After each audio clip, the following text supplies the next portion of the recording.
Përshëndetje të gjithëve. Sot kam kënaqësinë t'ju prezantoj petkat e kompanisë Runxheria, një produkt i ri cilësor në treg, shumë i shpejtë në përgatitje dhe sigurisht i shijshëm.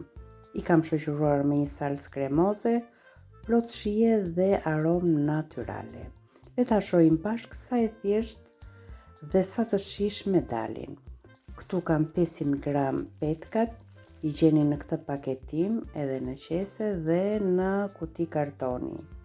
Në një tigan shtojmë pak vaj ulliri, 2 thelpinj hudhër. Sa po të aromatizohet vaj, do shtojmë diku te 200 gram me spinaq. Si e kemi gjethen e spinaqit të plot, pasi në fund do t'i kalojmë në blender.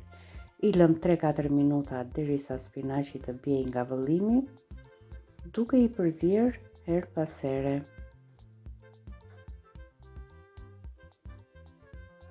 I lëm edhe pak. Në këtë moment spinaqi është gati, e largojmë nga zjarri dhe fillojmë të përgatitim salcën në një blender. Fillojmë të shtojmë përbërësit e tjerë që na duhen në blender. Shtojmë një tufë me gjethe borziloku. Diku tek një gotë e ujit me kos të trash. Vazhdojmë të shtojmë disa thelpinj hare, një lugë të çajit me krip, nuk mungon piper i zi. Shtojmë spinaqin tashmë të rënë nga vëllimi.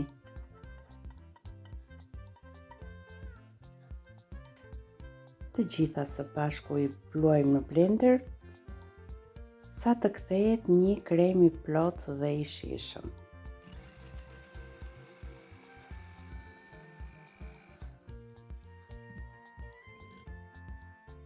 Edhe kremi i përgatitur është me ngjyrë të gjelbër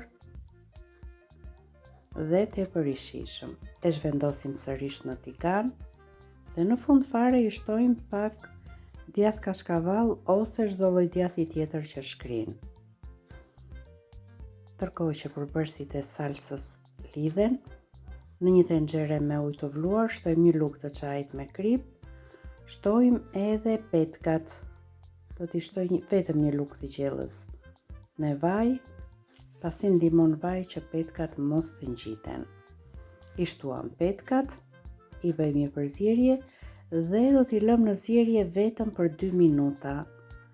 Ndërkohë edhe salca është lidhur, djathi ka shkrir dhe në salcën e përgatitur do shtojmë petkat e ziera.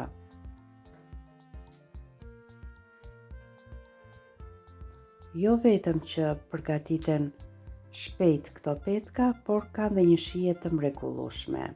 Është një zgjedhje ideale për çdo familje që kërkon cilësi dhe shije të vërtetë.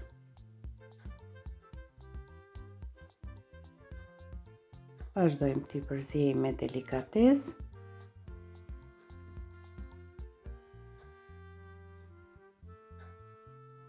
Dhe ja ku i kemi tashmë petkat e përgatitura me salcë spinaqi. I shërbejmë kështu të ngrohta, duke i shtuar vetëm pak djath kashkavall sipër.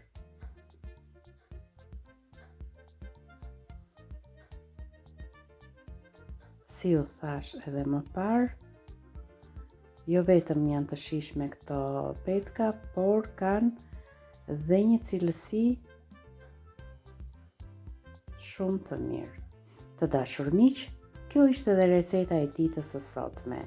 E thjeshtë, e shijshme, e shëndetshme, por dhe shumë e shpejtë. Me dashuri nga kuzhina ime për ju. Shihemi në recetën e radhës.